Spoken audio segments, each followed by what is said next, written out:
పార్వతీదేవి అడిగింది మహాభారతం అనుశాసనిక పర్వంలో, శుభ్రమైన కైలాసం ఉండగా, ఇంత ఐశ్వర్యం ఉండగా, చింతామణి గృహం ఉండగా శ్మశానంలో ఎందుకుంటున్నారని అడిగింది.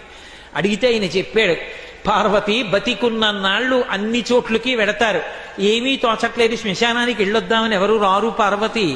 నేనంతవాణ్ణంటాడు, పొడుగ్గా ఉన్నానంటాడు, తెల్లగా ఉన్నానంటాడు, పండితుండంటాడు, పద్యాలు నాకు నోటికొచ్చంటాడు, ఉపన్యాసం చెప్పగలనంటాడు, నాకు పాటలొచ్చంటాడు, నేను నాట్యం చేస్తానంటాడు, నేను అధికారినంటాడు, నా దగ్గర డబ్బు ఉందంటాడు, నేను పాట పాడగలనంటాడు. ఇన్ని ఉన్నాయనుకున్న వాడిలోంచి ఊపిరి బయటికి వెళ్ళిపోయిన తరువాత వాణ్ణి తీసుకెళ్లి 4 కొత్త కర్రల మీద పడుకోపెట్టి చాప చుట్టి తాడు కట్టి పైన నూలుబట్ట కప్పి తీసుకొచ్చి అన్నీ తీసేసి కర్రల మీద పడుకోపెట్టి కాల్చేస్తుంటే జీవుడు లేచి నిలబడి పుర్రె పగిలిపోయిన తరువాత కన్న కొడుకు కూడా స్నానం చేసి వెళ్ళిపోతుంటే చీకటి పడిపోయాక, అయ్య బాబోయ్ చుట్టూ ఉగ్రభూతాలు, నా వాళ్ళన్న వాళ్ళు లేరు, వీళ్ళని నమ్ముకున్నాను, ఒక్కడు లేడని ఏడుస్తుంటే నేనున్నానురా అని చెప్పడానికి నేను కూడా లేకపోతే చచ్చిన వాడు 1000 మాటలు చచ్చిపోతాడని అక్కడ ఉన్నాను పార్వతి, నా కర్మకాల అక్కడ లేనన్నాడు. Download share chat.